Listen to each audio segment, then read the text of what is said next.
Olá! O conteúdo que você vai assistir agora foi gravado durante o Agiotech Meeting, que em sua 10ª edição teve como tema Colaboração e Reinvenção em Tempos de Complexidade. Termômetro da inovação aberta no agro. Como está a maturidade do nosso ecossistema? Em caráter inédito, o PwC Agiotech Innovation, hub especializado em inovação e no agronegócio, lançou um estudo que mediu a maturidade de grandes empresas e cooperativas na prática de inovação no setor. Além delas, participaram do estudo também as startups, a academia e os produtores rurais. Participam do painel discutindo o estudo Jamil Farcá, diretor de Inovação e Empreendedorismo da Agência USP de Inovação, Eloá Tomás, coordenadora de Inovação e Projetos da Cocamar, Lucas Machado, gerente de Inovação da Dexco e Venture Capital da DX Ventures, e Stella Virgílio, CEO e co-founder da By Myself. A moderação é de Dirceu Ferreira Júnior, COO do PwC Agiotech Innovation e sócio da PwC Brasil. Meu papel é literalmente dividir com vocês esse estudo, essa pesquisa, que é uma pesquisa inédita, não existe nada feito desse tipo no Brasil, com esse grau de intensidade, com essa profundidade, para que a gente possa realmente, como a Ana disse, entender qual que é a maturidade da prática de inovação aberta.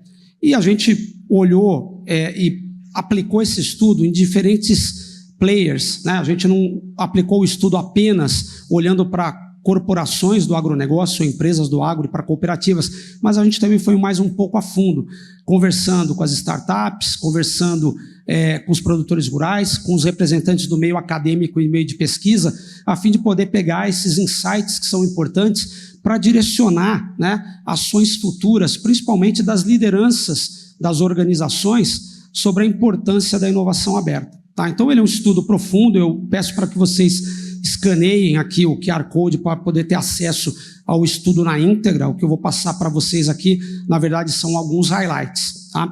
E, como a Ana disse, ele é um estudo que ele começa com uma pesquisa quantitativa que foi aplicado com as corporações e com as empresas do agro.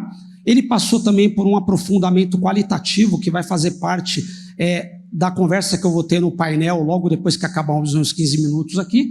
E esses cases de inovação aberta, como a Ana disse, são cases reais, né? São cases que aconteceram dentro do Agtech Innovation, através da orquestração que a gente teve no decorrer do tempo, junto com essas entidades, junto com essas empresas que estão aqui, com esses stakeholders que aparecem na pesquisa, tá bom?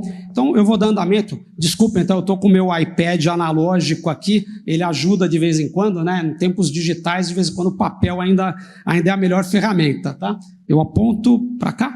Isso, para cá, tá? É importante dizer que a gente teve, nesse estudo, 86 participantes, respondentes da pesquisa, entre cooperativas e empresas do agronegócio. Aqui eu estou falando de multinacionais, empresas nacionais do agronegócio. Tá?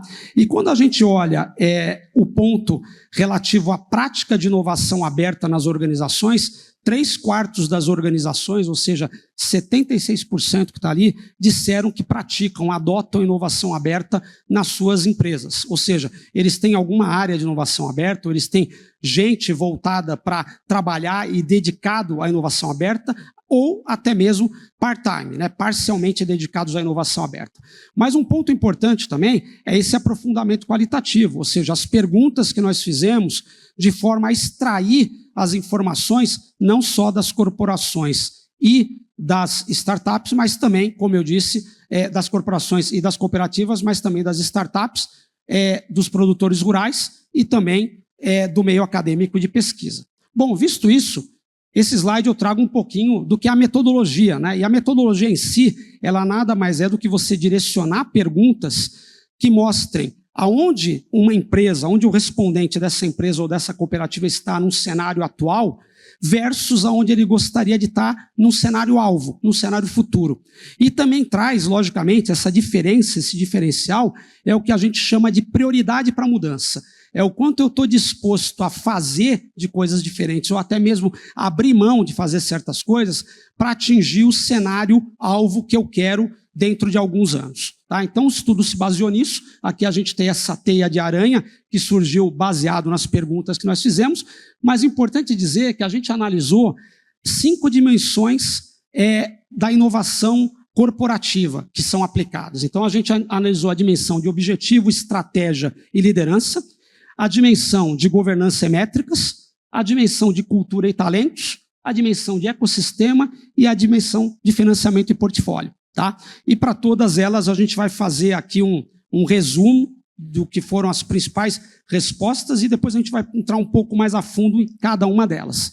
Então, quando a gente olha as dimensões como um todo, a gente pode ver aqui que na parte de objetivo, estratégia e liderança, foi a dimensão onde os respondentes deram a maior nota em relação à sua disponibilidade ou apetite, né, de mudar no futuro, né? De exercer essa mudança, dessa mudança estratégica para atingir um cenário diferente do cenário de hoje.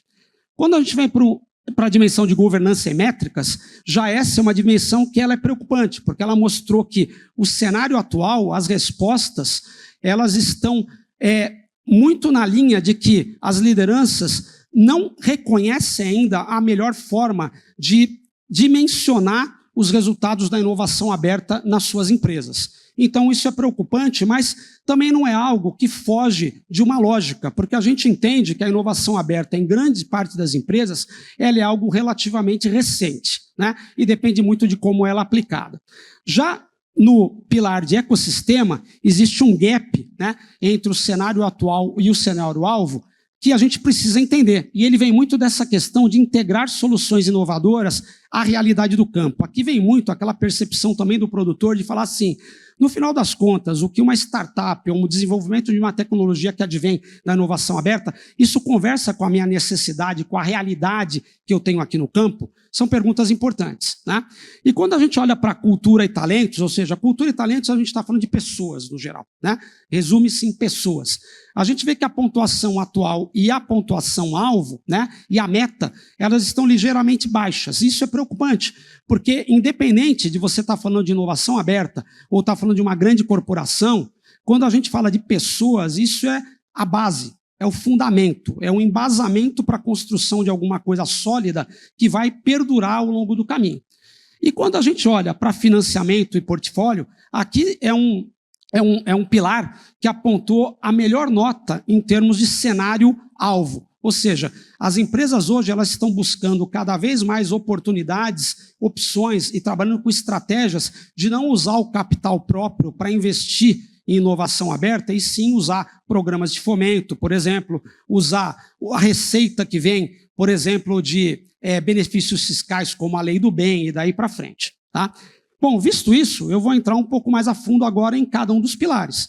E quando a gente vem para o pilar de objetivo, estratégia e liderança, a gente pode ver que 75%, 3/4 dos respondentes, disseram que a inovação aberta me traz uma vantagem competitiva versus meus competidores, me traz satisfação do meu cliente e ela traz também uma antecipação, uma oportunidade de antecipação e tendências do mercado.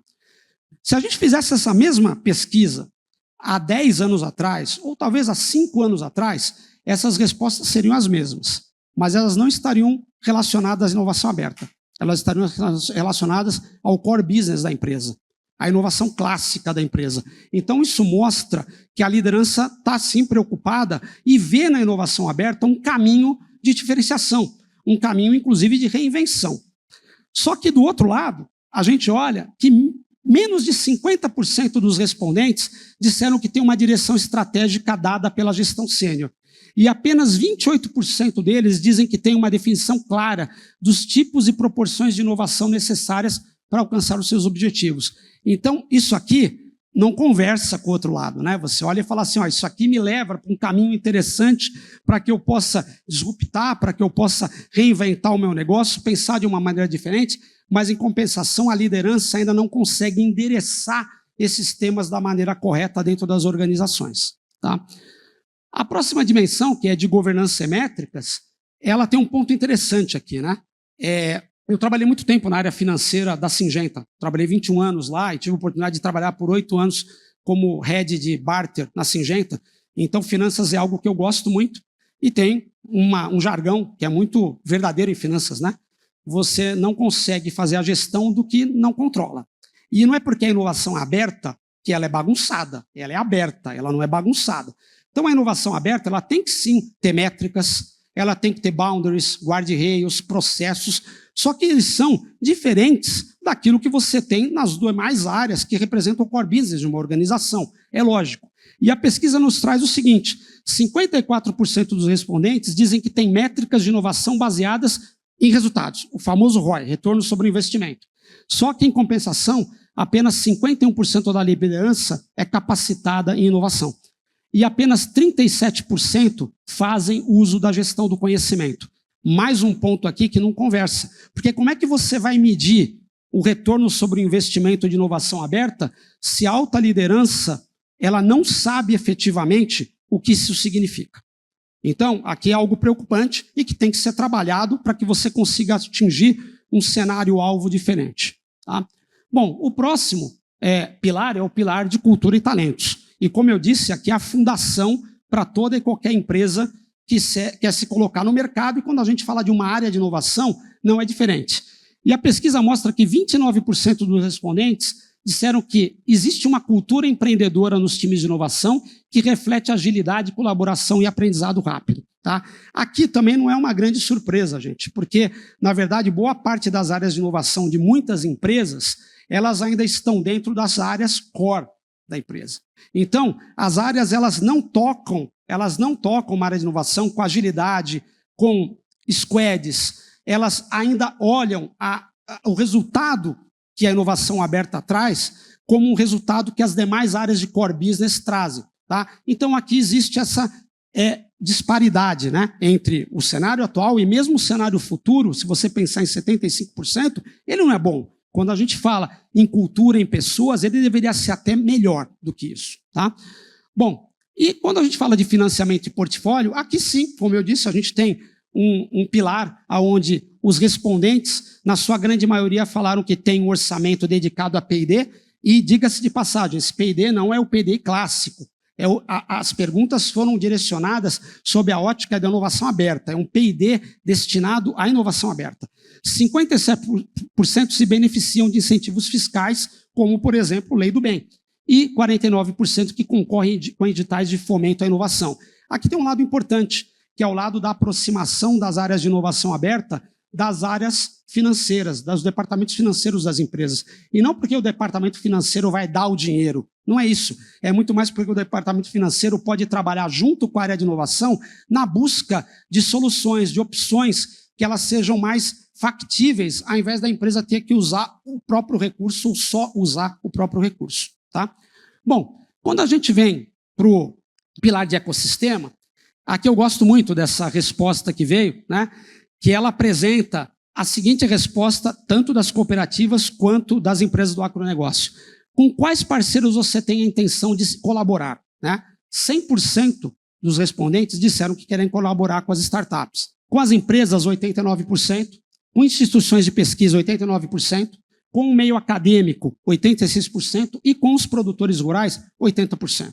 Isso é muito bom. Isso mostra que as empresas, de certa forma, elas estão abertas à colaboração. Tá? E quando a gente pergunta aonde você está disposto a investir o teu recurso, quando a gente fala de inovação aberta, quando a gente olha a dimensão antes da porteira, todos disseram, na sua grande maioria, que eu colocaria os meus recursos no desenvolvimento de tecnologias voltadas e direcionadas pela inteligência artificial, digitalização, robótica e automação. Isso é uma verdade, é o que a gente vê hoje em dia. Né? É o grande negócio que está ocorrendo hoje no agronegócio no campo. Tá? E quando a gente vê dentro da porteira, eles disseram que investiriam seus recursos ou investem em soluções de agricultura de precisão, de descarbonização ESG, ou seja, de sustentabilidade, e de sistema de gestão integrado de dados. Tá? Isso também não é muito diferente do que a gente vê hoje em dia, quando você pensa nas corporações, por exemplo, colocando o seu budget em inovação aberta. E depois da porteira, infraestrutura, que representa também o armazenamento e a logística, e indústria 4.0. Tá? Mas, indo um pouco mais à frente, né, quando a gente fala de colaboração, quando a gente fala desse ecossistema de colaboração, a gente tem que entender que isso é um oceano de oportunidade. E aqui os respondentes disseram o seguinte: 38% estão preparados para colaborar com parceiros estratégicos em 3 anos. E 28% apenas que têm facilidade na escolha desses parceiros. Tá? Então, aqui mostra a dificuldade que as empresas e as cooperativas têm de abordar esses parceiros para o desenvolvimento de soluções e tecnologias. E é aqui que está o papel importantíssimo dos hubs de inovação como a Agtech Innovation, de poder concatenar tudo isso, orquestrar como esse movimento ocorre no mercado, para tirar o máximo proveito disso e poder ajudar quem mais precisa, que é o produtor rural, na obtenção e no uso de novas tecnologias que permitam com que ele produza mais de uma maneira melhor e mais sustentável. Tá? E dos respondentes, aquela régua ali de cima, essa aqui, deixa eu apontar aqui, opa, passei, desculpa, essa aqui, né? 62% dos respondentes disseram que os hubs de inovação estão acelerando a adoção de tecnologia dentro e fora da porteira. Ou seja, isso é a nossa responsabilidade. Nós somos formados para isso, nós somos criados para isso. Os hubs têm essa responsabilidade, esse engajamento com o ecossistema. Isso nos deixa muito contente.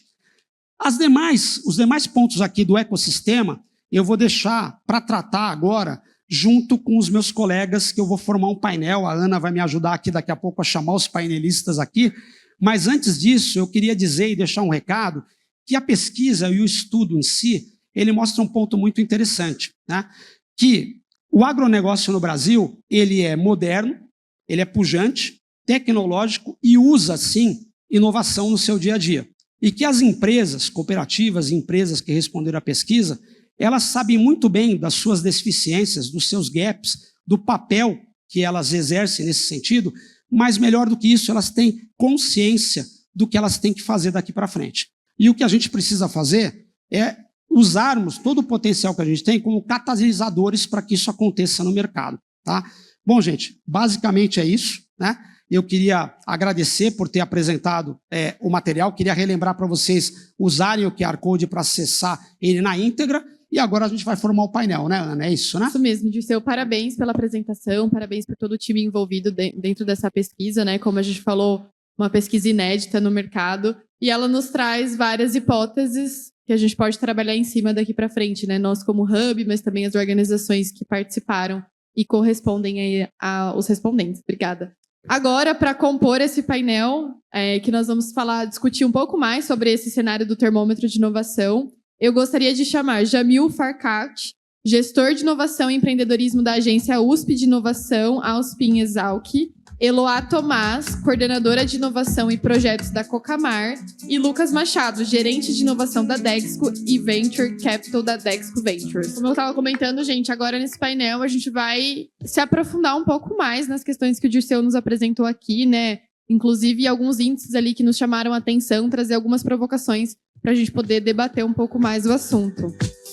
Então, gostaria de convidar novamente ao palco Jamil Farkat, Eloá Tomás e Lucas Machado. Bem-vindo, gente.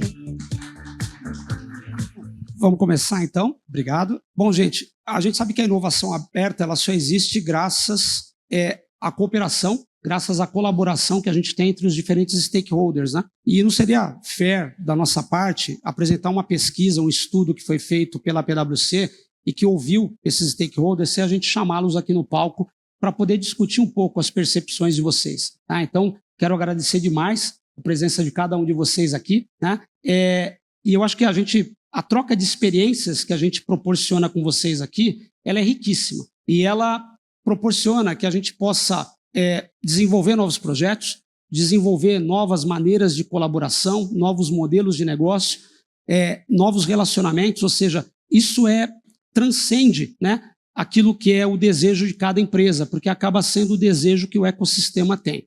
Então, nesse sentido, eu gostaria de pedir um pouco que cada um se apresentasse um pouco mais para a audiência, para saber um pouco mais do que vocês fazem, do dia a dia de vocês. Por favor, Jamil. Legal, Dirceu. Boa tarde a todos. Dirceu, primeiramente, parabéns, e a PwC, parabéns pela iniciativa. É muito importante a gente ter informações do tipo para poder direcionar as trilhas de inovação aberta dentro do ecossistema baseado em dados. Tá? Eu sou o Jamil Farkat, eu sou gestor hoje, eu atuo como gestor de empreendedorismo e inovação da agência USP Inovação aqui na Exalc. Tá? E aí a principal missão que eu tenho tido, depois do meu regresso ao Brasil, depois de ter passado 10 anos em Portugal, fui repatriado para essa missão aqui na Exalc, é principalmente conectar as soluções, as tecnologias, a ciência desenvolvida com todo o ecossistema. Tá? Então, desde já convido a todos que estão aqui presentes a me conectar no LinkedIn e dizer que a USP na Exalc está de portas abertas para a gente manter essa conversa, essa conexão constante e discussão de tomada de decisões assertivas e positivas para impulsionar a trilha de inovação aberta de vocês. Muito bom, Jamel. Muito obrigado. Luá, por favor. Bom, boa tarde a todos. Muito obrigada pelo convite, Dirceu.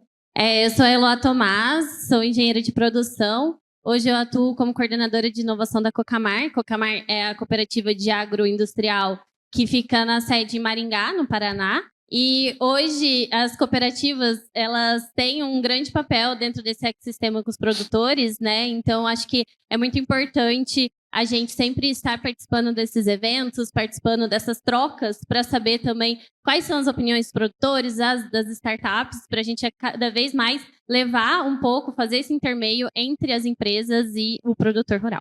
Obrigado, Luá. Estela, por favor. Olá, boa tarde. Meu nome é Estela, sou sócia e CEO da startup By Mycel. A By Mycel atua fazendo a identificação dos micro-organismos benéficos e patogênicos do solo através de sequenciamento de DNA. Além de empresária, também sou cientista, então segui toda uma carreira acadêmica com mestrado, doutorado e depois segui agora por empreendedorismo. Então, a gente acaba conectando e entendendo como esses stakeholders podem contribuir, principalmente agora voltado ao agro.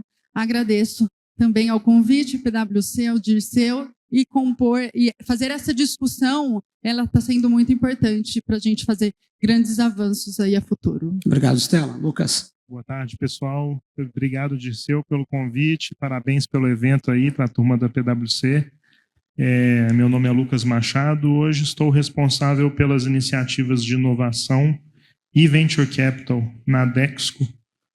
Para quem não conhece a Dexco, ela já foi chamada uma vez de Duratex, e a empresa responsável pelas marcas Deca, Hydra, Ceusa, Portinari, Duratex, Duraflor e Castelato. Obrigado. Obrigado, Lucas. Bom, gente, então vamos começar, né? Eu gostaria de dizer que quando a gente conversa sobre o estudo em si, essa conversa ela começa aqui, mas não termina, né? A gente vai poder derivar, ter várias outras reuniões e discussões acerca do resultado do estudo. Mas eu gostaria de me ater ao pilar de ecossistema, porque no final das contas o pilar de ecossistema é o que representa a colaboração do ecossistema. Então, esse pilar, para mim, é o mais importante para a gente olhar agora e discutir com vocês.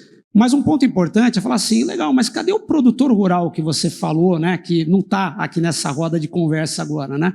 Os produtores rurais estão nesse exato momento lá na arena, no nosso hub, são quase 100 produtores que a gente recebeu aqui, que foram convidados, produtores que adotam tecnologia, né, de ponta, e estão lá discutindo sobre tudo isso. Então, a gente não tem um representante aqui, mas nós temos, sim, uma dimensão importante, que é a dimensão do que veio, né, da percepção deles sobre os segmentos que vocês representam, né? Qual que é a percepção do produtor sobre isso? Tá? E, de uma maneira geral, eu vou ler para vocês não precisam se voltar, não tem problema. Tá?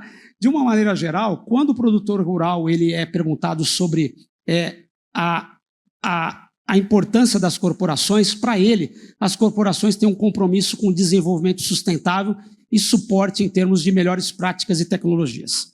Quando ele é perguntado sobre as cooperativas, ele olha a cooperativa muito no âmbito da assistência técnica, ainda. Não só isso, mas também do desenvolvimento e da adoção da tecnologia, mas com o apoio da assistência técnica. No caso da academia, o apoio da pesquisa e o desenvolvimento para resolver problemas específicos. E quando a gente fala no caso das startups, eles olham muito a questão de inovações que elas sejam práticas, mas de rápida adoção. Né? O que eles não querem é algo que eles tenham que ficar muito tempo dependendo de idas e vindas para poder adotar como uma tecnologia prioritária na propriedade deles. Tá? Bom, na verdade, essas são provocações, né, que vieram para a gente, tá, dos produtores. E eu queria entender qual que é a percepção de vocês, do segmento que vocês representam acerca disso. E vou começar perguntando então para você, Lucas. Você poderia passar um pouco da sua percepção? Com certeza. Eu também fiquei surpreso em saber que estão aqui conosco hoje 100 produtores.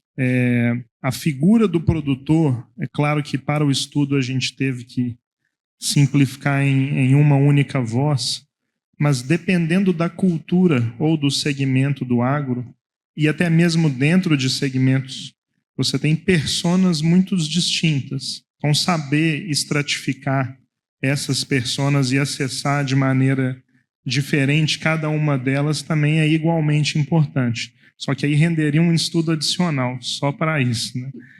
Falando com foco na floresta, que é o nosso pezinho no agro, da Dexco em florestas plantadas, o contato que nós temos com o produtor, ele é muito predominante no nosso sistema de fomento, que a gente pratica no sul do Brasil.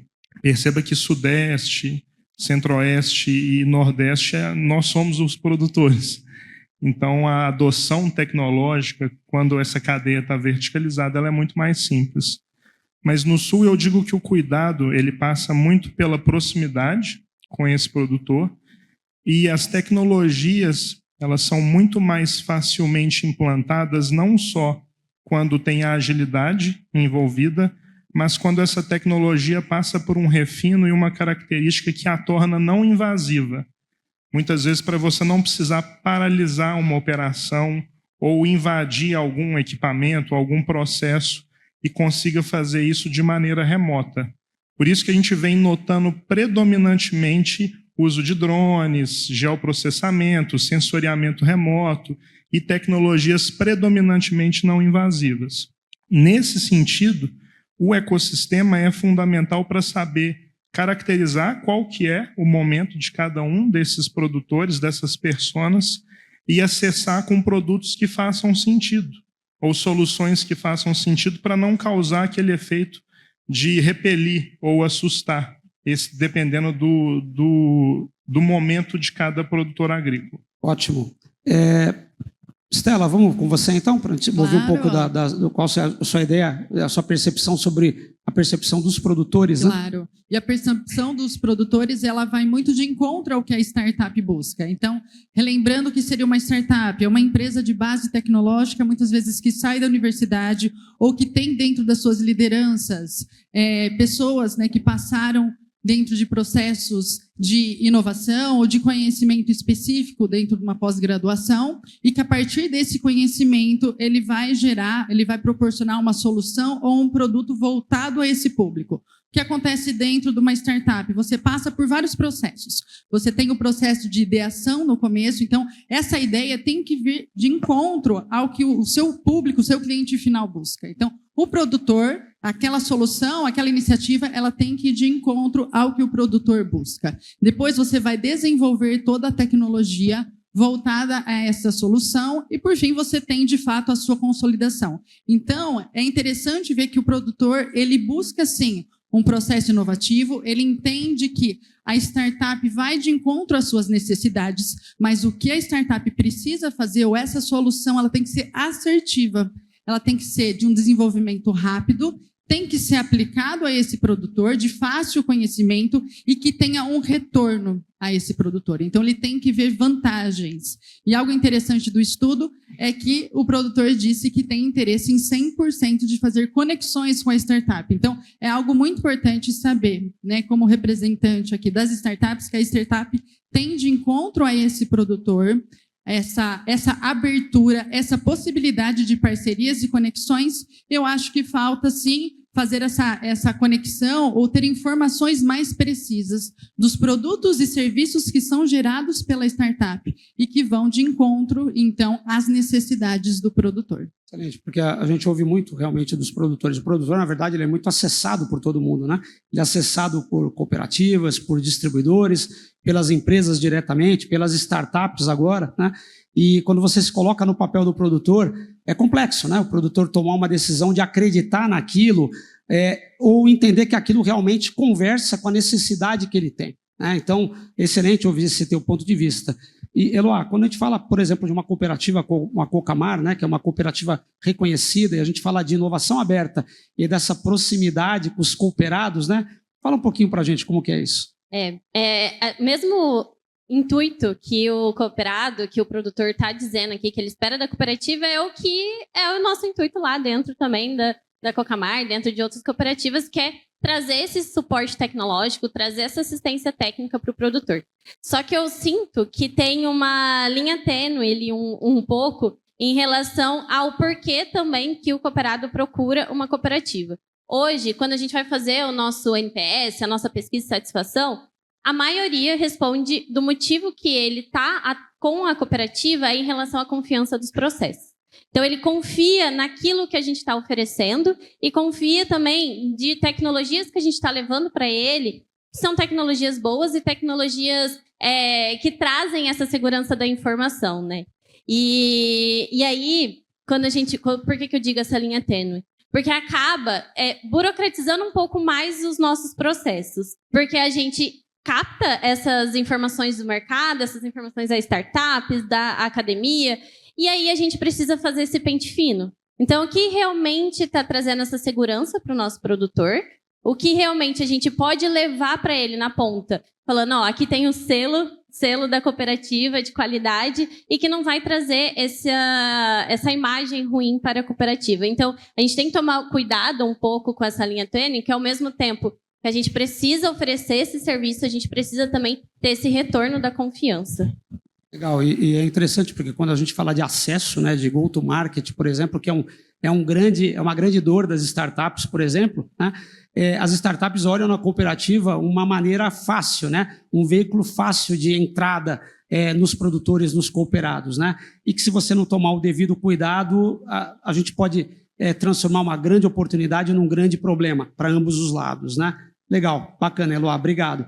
Jamil, e o que você acha disso, da imagem que os produtores têm acerca do trabalho das instituições, né? Eu tive a oportunidade de trabalhar no passado muito com projetos, com instituições, né? E depois, inclusive, eu vou querer fazer uma pergunta direcionada para você sobre isso, dessa sua visão do que mudou, né? Tá, legal. O depoimento que eu vou dar aqui, ele parte um pouco da experiência que eu tenho tanto na academia europeia como na brasileira, né? E quando você fala aqui, o que é que os produtores querem, né? Querem apoio em pesquisa e desenvolvimento para resolver problemas do campo. Isso tem melhorado ao longo do tempo, existe um esforço de ambos os lados, de ambos os stakeholders, com a ajuda de hubs como a PwC para fazer essa integração, mas em ambas academias eu ainda observo que existe a falta de uma comunicação clara e efetiva, principalmente do lado do produtor, e emitir a mensagem de que quais são os problemas e os reais desafios que eu preciso apoio da universidade. Tá? Muitos julgam que a academia está fechada dentro dos seus muros, ou aqui para o ambiente dentro das suas cercas, mas ainda falta essa integração, esse canal de comunicação que seja mais aberto, contínuo e com menos ruído, e isso vocês da PwC têm ajudado. Esse é o primeiro ponto, que são desafios para a gente amplificar esse apoio em pesquisa e desenvolvimento para o produtor. E aí, nesse caso de comunicação, esse problema é tanto para o grande, para o médio, como o pequeno, entendendo que, dependente do porte desse produtor, esses desafios podem ser mais atenuados ou não. Outro ponto que eu gostaria de destacar é a questão, sendo bem simples, de quem paga a conta da inovação, desse apoio à pesquisa e desenvolvimento. Não só a academia brasileira, mas como a europeia, está passando por reduções drásticas já há longo tempo de investimento em ciência, tecnologia e inovação. Tá? A gente sabe que o grande produtor já consegue ter um budget para inovação, chegar para um laboratório e desenvolver uma solução disruptiva, que vá, de fato, impactar o ecossistema local, mas o médio e o pequeno têm essa dificuldade de financiar essa inovação. Nós, enquanto academia, gostaríamos muito de ter um super budget e chegar, olha, pode deixar que é conosco, tanto a massa cinzenta, porque a gente tem essa vocação, a gente tem esse propósito de desenvolver comunidades pequenas, médias e grandes produtores. Mas, infelizmente, não é a nossa realidade. Então, principalmente quando é investimento em inovação, trata-se de um investimento de risco. O pequeno produtor ainda tem muita resistência em fazer esse tipo de investimento. O médio está perdendo, o grande, digo que está perdendo ainda, mas ainda falta um longo caminho. Né? Por outro lado, do lado da academia, a gente tem avançado bastante, principalmente na academia europeia, mas ainda na brasileira eu tenho visto que a gente faz pesquisa e ciência muito baseada na vocação do nosso pesquisador, obviamente, e essa vocação não é direcionada às dores do mercado. Tá?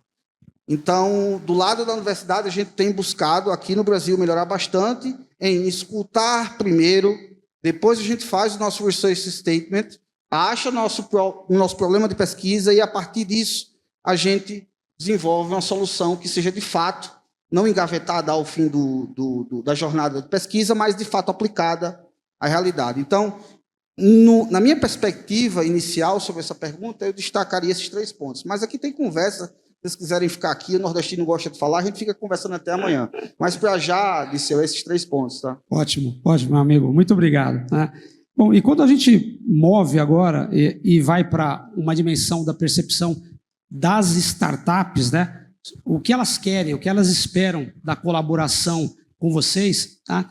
Eu vou me remeter ao estudo que eu apresentei anteriormente, né? Onde a gente viu lá que 100% dos respondentes das cooperativas e das empresas do agronegócio disseram que elas querem se relacionar com as startups, né? Mas é importante a gente olhar o que realmente veio no estudo aqui, né? Ou seja, quando as startups falam das corporações, elas falam a respeito de acessar redes de distribuição mais amplas e recursos financeiros além das oportunidades para escalar soluções. E quando a gente fala das cooperativas, elas falam em aproveitar essas redes já estabelecidas para facilitar esse fomento, né? Esperando que as cooperativas atuem como catalisadores para que elas possam avançar com as tecnologias delas. Tá? Então, eu queria ouvir um pouco do Lucas Deloá. Afinal de contas, a gente está falando aqui, né, diretamente do estudo e do resultado que veio da percepção com vocês, né, com a indústria, com as empresas e com as cooperativas. Lucas, por favor. Obrigado. Esse ponto é super interessante porque a cada relacionamento que a gente faz com uma nova startup ou scale-up, nós nos surpreendemos ainda mais sobre as ambições que estas empresas têm ao se relacionar conosco. Um exemplo legal, a gente trabalhou com uma startup com foco em nutrição do solo, em um dos programas que a gente realizou aqui no AgTech Innovation.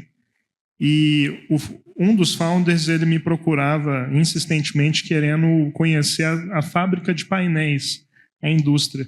E aí eu perguntei a ele, mas poxa vida, é realmente interessante você despender seu precioso tempo em um processo puramente industrial que eu não consigo fazer correlação qualquer.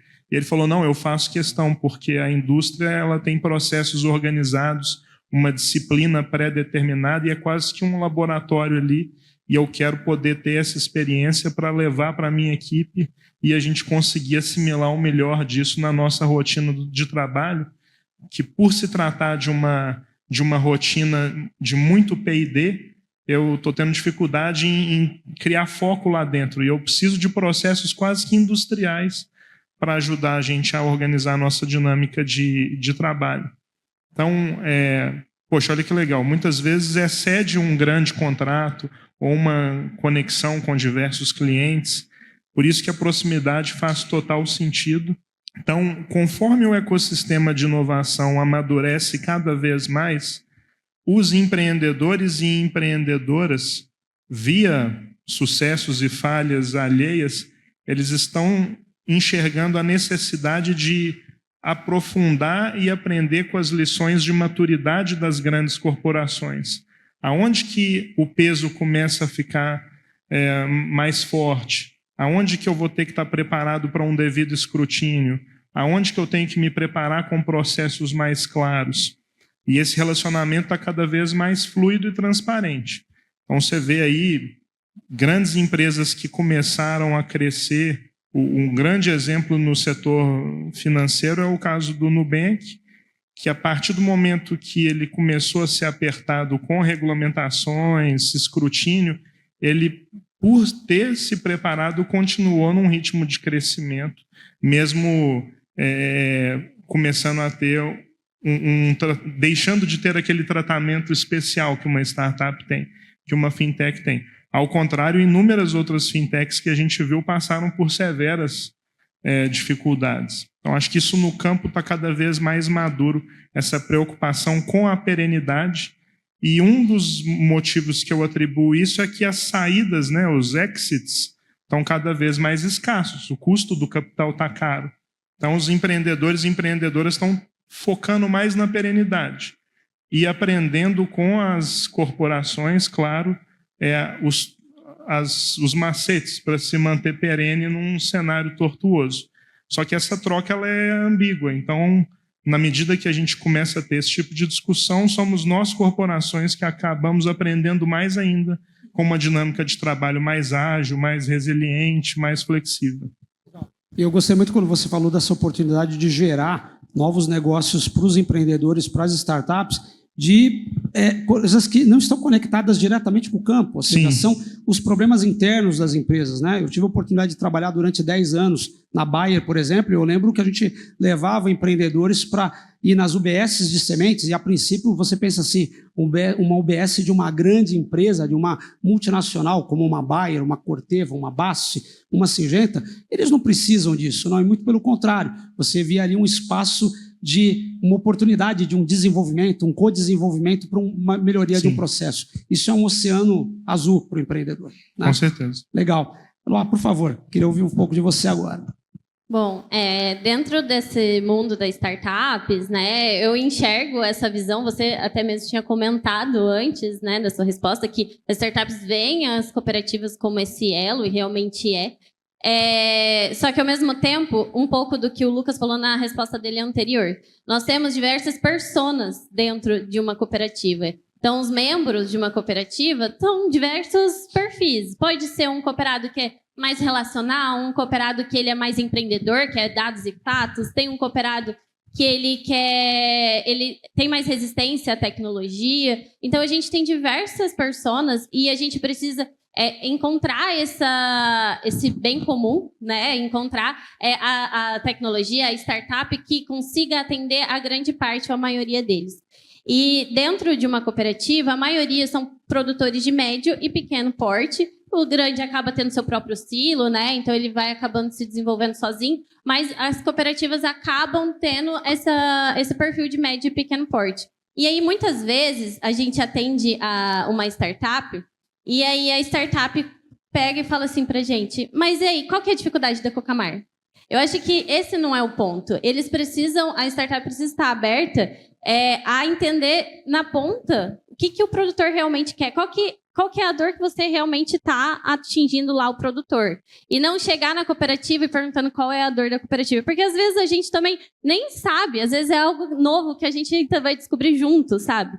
Então, entender essa persona muito clara, entender o processo de um produtor rural, deixar isso muito claro, porque muitas vezes a gente está pensando aqui em algo totalmente fora do padrão aqui, totalmente inovador, mas o nosso produtor às vezes não faz nem a gestão da propriedade dele. Então, às vezes, pequenas melhorias já seria de muito mais valor para aquele produtor, para aquele pequeno e médio produtor, do que algo totalmente disruptivo que vai mudar a cadeia. Então, eu acho que a gente precisa entender melhor esse perfil, aplicar essas pequenas melhorias que vai trazer esse ganho enorme para o cooperado, para o produtor.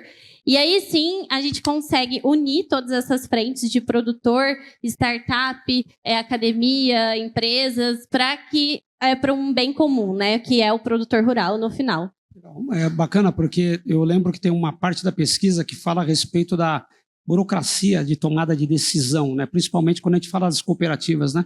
E, na verdade, a gente tem que ver o outro lado. Talvez você esteja acessando o canal errado, a maneira errada, e acessando da maneira correta, a tomada de decisão pode ser muito mais simples, né? Porque você não vai mudar como uma cooperativa opera na sua essência, quando a gente fala de um conselho, né? Ela é formada desse jeito e dificilmente isso vai mudar. Então, qual que é o meu poder de adaptação para isso, para facilitar os caminhos, né? Eu gosto sempre de trazer, a gente fala de cooperativa, mas poucas pessoas sabem o que é o conceito do cooperativismo. O cooperativismo, por si só, é a mesma coisa que a gente está falando da inovação aberta aqui. É o sentido de cooperar, de fazer junto, de ter essas parcerias para um único propósito. E é, basicamente, o intuito da inovação aberta. Então, antes de ter esse boom da inovação aberta recente, as cooperativas já tinham esse mesmo conceito. lógico, né? A gente tem essa burocracia do ato cooperativismo, que ela existe, ela não é fácil de ser essa barreira, de ser travada, porque a gente tem um conselho de diversos membros, a gente, no caso da Cocamar, são 19 mil cooperados que a gente precisa fazer o reporte de tudo que é feito lá dentro, então gera burocracia mesmo, isso eu entendo, e a gente está aí, as áreas de inovação das cooperativas está aí unido para a gente tentar deixar isso de uma maneira mais fácil. Só que também precisa ter a gente tem essa abertura, porque é a essência de uma cooperativa, de fazer essa em conjunto. Eu acho que é mais a maneira como ela é feita hoje que precisa ser revista para que a gente consiga realmente chegar no produtor final. Legal. Stella, também veio da pesquisa a questão da preocupação das corporações e das cooperativas sobre identificar qual que é o diferencial competitivo das startups, né? E tem tanta oportunidade no mercado, tanta coisa que acontece ao mesmo tempo, e você não consegue ver a luz no fim do túnel. E o outro ponto que veio da pesquisa também é a questão de que 29% dos respondentes têm essa dificuldade, né, em se relacionar, em colaborar com as startups. Eu queria ouvir um pouco de você, tá? Tá, joia. É muito interessante a pesquisa, porque a gente aponta números, né? Então, a gente tem ali em torno de 30% que tem dificuldade de entender esse diferencial competitivo, ou seja, é um grande número de pessoas, de stakeholders, que não estão entendendo o que a minha solução agrega ao produtor ou aos outros stakeholders, ou o que a minha solução diferencia do que tem no mercado. Então, talvez, eu como startup, eu preciso rever e repensar a maneira como está sendo feitos os canais de comunicação. Como que eu estou fazendo com que a minha solução chegue a esses clientes? Então, será que os meus canais estão sendo efetivos? Quais canais que eu poderia estar pensando nessas conexões? Então, será que o Hub aqui, né, o PwC, ele tem essa importância de fazer com que a minha solução seja mais exposta? Qual é o meu diferencial competitivo frente a outras soluções que já existem no mercado?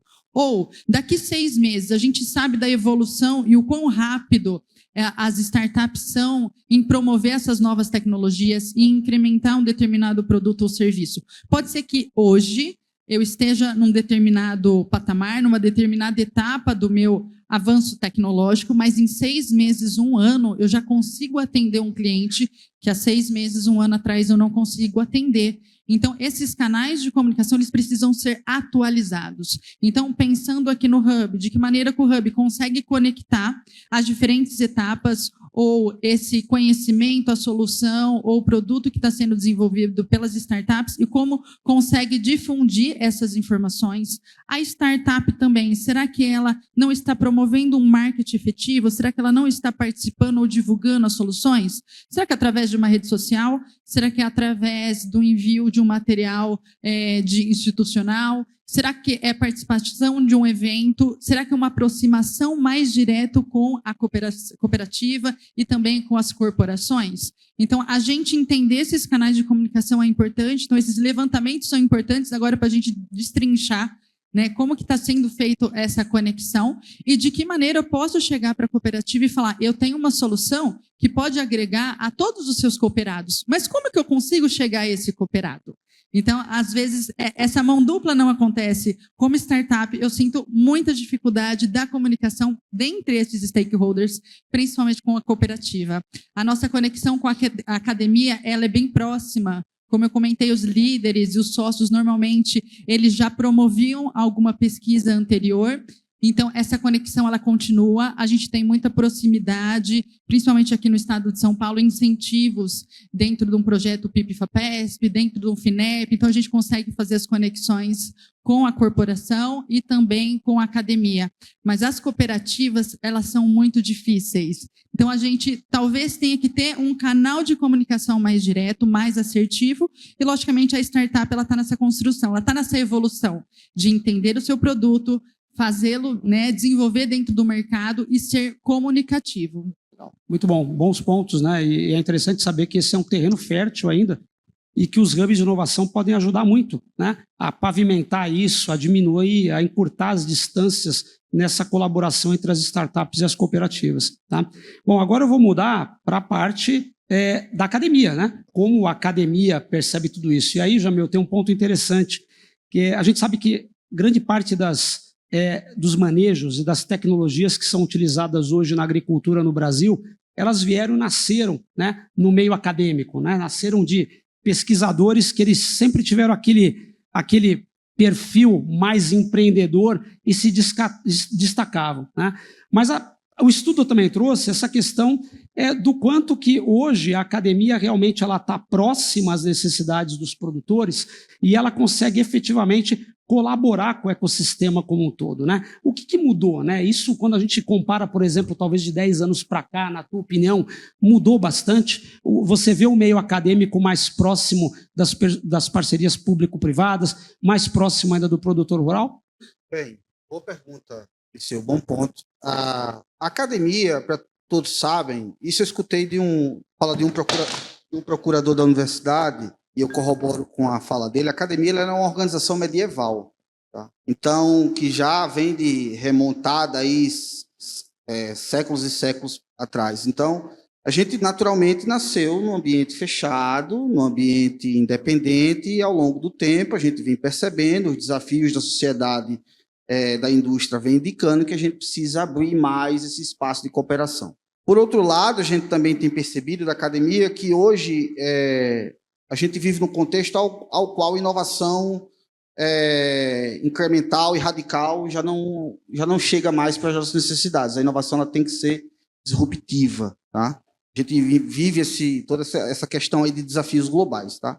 E, nesse sentido, a gente tem trabalhado dentro da universidade para desenvolver soluções disruptivas, entendendo que essas soluções precisam estar no seu background, na sua base, uma pesquisa profunda, uma pesquisa acadêmica aplicada, tá? E aí, com isso, a gente tem trabalhado, mudando, evoluindo a nossa mentalidade. Eu não digo mudar, porque a gente não muda, né? Evoluir seria a palavra mais adequada, que a gente olha para o nosso histórico passado.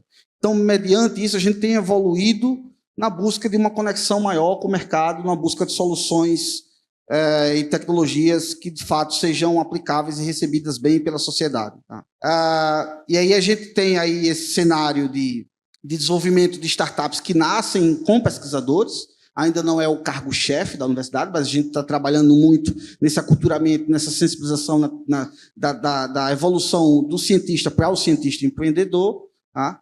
E, nesse sentido, a gente tem buscado se conectar mais com o mercado, tá? Buscado se conectar mais com a indústria. Por outro lado, a gente tem tido cada dia mais uma atuação propositiva, mas também tem recebido muito bem o mercado, as startups, nesse caminho, nesse canal inverso, entendendo de que as startups, as corporações podem usufruir das tecnologias ao qual a gente tem no nosso pool de laboratórios, tá? Então, hoje as corporações, as startups podem acessar a Universidade de São Paulo, nomeadamente, através do Hub USP de Inovação. Vocês podem dar um Google lá e achar, e ver toda a nossa base de tecnologias e fazer essa conexão via agência USP de Inovação. E aí, só para finalizar, o pessoal fala, mas essa conexão, essa aproximação é burocrática. Eu diria que não. Eu diria que já foi mais. Para vocês terem um exemplo, hoje o núcleo tecnológico do MIT fazem acordos com startups e grandes empresas em cerca de 45 dias. Então, é o mesmo lead time que a gente está implementando aqui na USP. Tá? Legal. Bacana. E também aqui eu acho que é um terreno onde os hubs de inovação também têm propriedade e podem ajudar muito, né? Porque muitas vezes, quando as empresas chegam para a gente na busca de alguma solução, às vezes essa solução ela não está pronta. A gente não encontra uma startup que consegue fazer um plugin, né? Ou mesmo não dá para você desenvolver alguma coisa, porque depende mais de hard science, às vezes, né? Depende mais de uma pesquisa mais básica até. Então, é muito legal a gente ver que essa aproximação ela é importante e ela alimenta o ecossistema, tá? Bom, gente, e partindo agora para o último pilar, né? Que é o pilar da percepção das cooperativas e das empresas acerca do restante dos participantes, a gente viu que a gente teve uma pesquisa aqui que ela tem um âmbito qualitativo nesse sentido, qualitativo, mas ela também tem a parte quantitativa dela, né?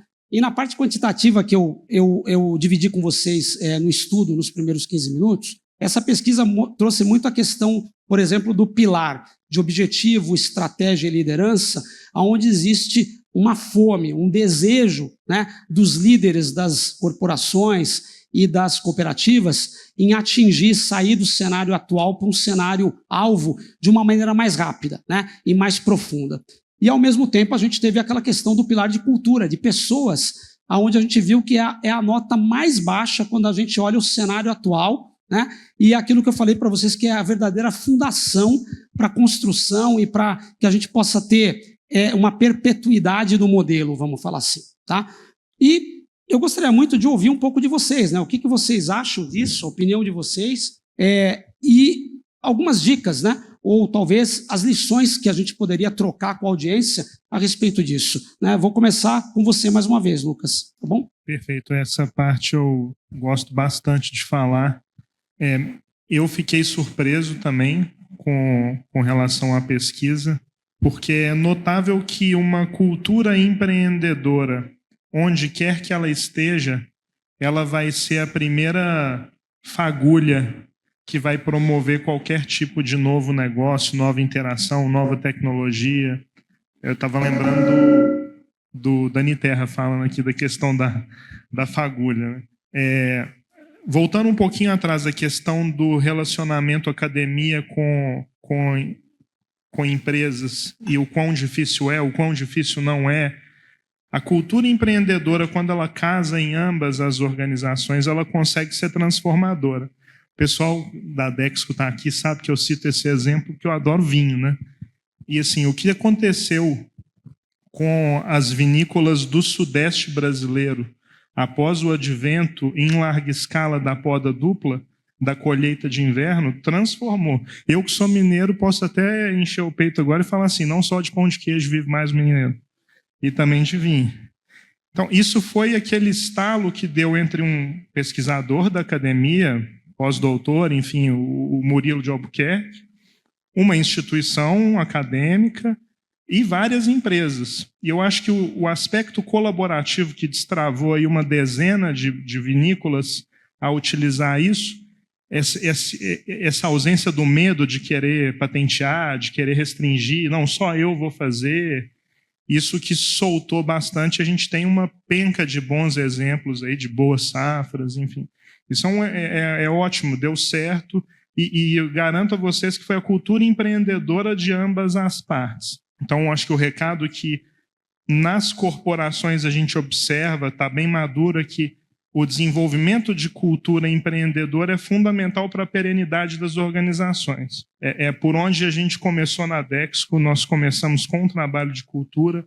Antes de falar em revitalizar uma área de inovação, a gente trabalhou primeiro a cultura da organização, porque sem isso seria impossível acontecer.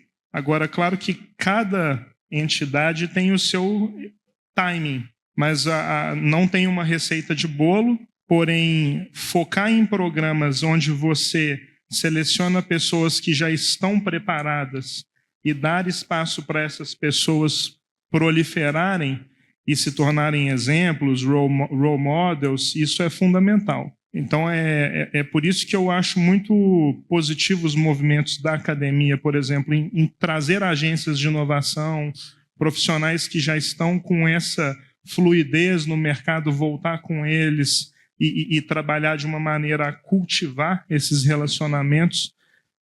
Percebo isso também não só em academia, mas em instituições governamentais, institutos de pesquisa, e a recíproca é verdadeira. Cada vez mais eu estou vendo nas startups profissionais que, além da cultura empreendedora, também têm o rigor da metodologia. Porque o rigor da metodologia aliado à cultura empreendedora, você consegue aí sim fazer um processo em larga escala, assumir riscos controlados e crescer. Então, a avaliação que eu faço é que nós não podemos despriorizar esse cenário jamais, e se queremos, enquanto ecossistema, avançar, a gente precisa sim atacar cultura, valores e atitude empreendedora em todas as esferas. E é o resultado que eu mais espero ver crescendo no termômetro do agronegócio de 2025, por exemplo. Muito bom, cara. E a gente sabe que você não faz reinvenção dos negócios, né, das empresas, se a gente não tiver uma cultura, se você não mudar a cultura, né? Certamente a reinvenção ela não se sustenta. Tá? Então, muito bom. Obrigado, Lucas. Estela, por favor. Eu quero só enfatizar alguns números que, em relação à liderança relacionada ao time de inovação, a gente tem uma porcentagem alta do cenário atual, né, dos 67%. Mas quando você vê um equilíbrio entre as metas operacionais, uma definição clara de quais são os objetivos dentro daquela inovação, e quando a gente vem para cá, que é o time, a cultura mesmo empreendedora dentro dos times, os grupos, esses números são abaixo de 30%. Então, de fato, quando a gente compara o cenário atual ali de 30%, 40%, e eu quero chegar a 82%, 83%, 93%, ou seja, o interessante é que hoje eu tenho que fazer essa prospecção de metas, eu tenho que já estabelecer alguns processos internos para que eu atinja esses objetivos a futuro. E sempre prospectando. Meu objetivo é daqui 3 meses, é 6 meses, é 1 ano. Então, como startup, os nossos objetivos, às vezes, é a curto prazo, e o nosso longo prazo, às vezes, é no máximo em 1 ano, 2 anos, né? Então, os objetivos, eles precisam ser pautados hoje para se conseguir atingir essa meta em 6 meses, 1 ano. Então, quando a gente fala de estratégias de inovação, então, hoje, eu tenho que já pensar nessas estratégias, prever ou já estudar essas inovações que eu posso levar ao campo, fazendo essas conexões com os outros stakeholders. E quando nós falamos de pessoas, e aí está muito ligado à academia, e pensando que a startup tem sim esse cunho, né, científico, essa preocupação em levar a pesquisa junto com a inovação, muitas contratações de times operacionais, de time de pesquisa e desenvolvimento, vêm de pessoas da academia. Vem de cientistas que já desenvolveram e que têm um conhecimento muito amplo de certas tecnologias e que pode agregar, sim, agora ao meio corporativo, pode agregar dentro de uma startup. Então, é interessante a gente ver, através desses resultados, que nós temos, sim, dentro de um cenário atual, a possibilidade de alcançar porcentagens bem significativas num cenário futuro. Eu acho que para a gente atingir esse cenário futuro, como startup, essas conexões aqui, elas são importantes. A conexão de pesquisa e também de mão de obra vinda da academia. A gente entender como uma corporação hoje trabalha, quais são os processos estruturados, como nós conseguimos fazer parcerias diretas. E diretamente com a corporação, a cooperativa, como que a gente consegue atingir o nosso público final. Então, a gente tem aqui uma estrutura, ela é fundamental para a gente conseguir levar essa inteligência, novos conhecimentos e aplicações ali para o campo. Muito bom, Estela. Obrigado. Eloá? Mesmo ponto que a Estela comentou, o que me surpreende muito é o gap que existe ainda. Lógico, eu sei que as empresas estão querendo mudar, é o lado positivo, né, de querer atingir essas metas claras, esse objetivo em relação à inovação, mas ainda existe um gap muito grande, né? Aqui está a relação de 28% contra 82%, então ainda tem um longo caminho a seguir. E aí eu vejo que isso é o ponto principal para começar, para atingir o ponto de lá da cultura. Sabe aquela frase do filme da Alice dos Países da Maravilha? Se eu não sei o caminho que eu quero, qualquer caminho serve? Então, é mais ou menos isso. Se eu não sei o que eu quero com a inovação, como que eu vou aplicar uma cultura de inovação? Como que eu vou falar para o meu operador, minha ponta final lá, você tem que fazer isso, isso, isso, sendo que nem eu sei o que eu quero com a área de inovação. Você tem que inovar, mas inovar o quê? O que eu preciso mudar? O que eu preciso trazer aqui de inovação para a minha área, para o meu cliente final?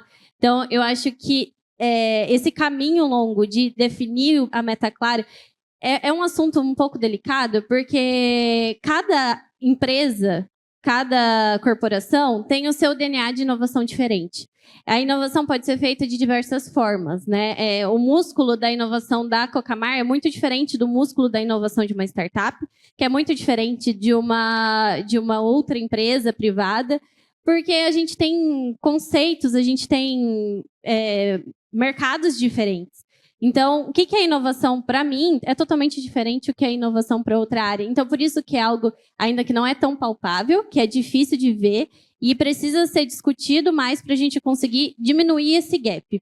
Aí, a gente conseguindo diminuir esse gap, a gente consegue ter essa maior cultura de inovação também. Muito bom. Obrigado, Eloá. Jamil? Falar rápido aqui, a gente já esgotou o tempo, mas cultura, muito importante. Eu tive um professor da UC Berkeley, que ele falou para mim, Jamil, existem 4 recursos principais para a inovação: pessoas, tempo, dinheiro e tecnologia. Desses 4, sem dúvida, o primeiro recurso mais essencial é as pessoas. E aí é preciso, dentro desse aspecto, entender que essa cultura ela não se muda, não existe mudar a cultura para a inovação, existe transformar a cultura para a inovação. E é isso, como é que se transforma? Dando autonomia, liberdade, recursos, tempo, capacidade de discussão para as pessoas. Então, e hoje a gente vive historicamente no setor agro e no setor acadêmico, estruturas familiares, hierárquicas, ao qual essa transformação ela é muito desafiadora. Então, é nesse sentido que se deve trabalhar, se deve pensar de que uma cultura transformada, você vai ter pessoas engajadas, pessoas com capacidades de divergir, que é aí onde começa a inovação, achar convergência no meio de divergência, e com isso, de fato, prosperar. Agora, a gente vive num ecossistema ao qual a transformação cultural ela ainda é muito dificultada por essa hierarquia, essa estrutura familiar, enfim.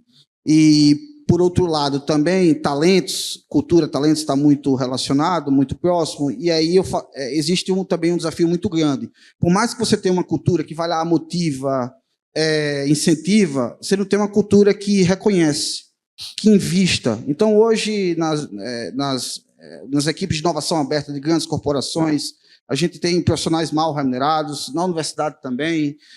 Então, inovação é um investimento de risco, mas que precisa ali estar investindo, reconhecendo, motivando, para a gente não ter aí os brain drains que a gente vive muito dentro da universidade, as fugas de cérebros, tá? Muito bom, Jamil, muito obrigado. Bom, gente, a gente está chegando no final do painel, eu quero agradecer Lucas, Estela, Eloá, Jamil, foi um prazer ter vocês aqui. A gente pode continuar essa conversa aí no decorrer do dia, lá no happy hour, no final da tarde, né? Tá? E eu queria dizer, gente, que mais uma vez, se vocês quiserem acessar a pesquisa completa, é só vocês irem no QR Code, não sei se ele está aparecendo aqui nessa última lâmina, está aqui, tá? E eu também queria dizer que pelas empresas que responderam à pesquisa e as cooperativas, em algumas semanas a gente vai estar liberando um dashboard que compara o resultado de cada uma dessas empresas individualmente com a média dos respondentes, tá bom? Em nome do Agtech Innovation, eu queria agradecer o público que prestigiou a gente aqui agora. Muito obrigado. Espero que esse conteúdo tenha sido útil para você. Fique ligado nas nossas mídias sociais e não perca a oportunidade de participar do próximo Agtech Meeting.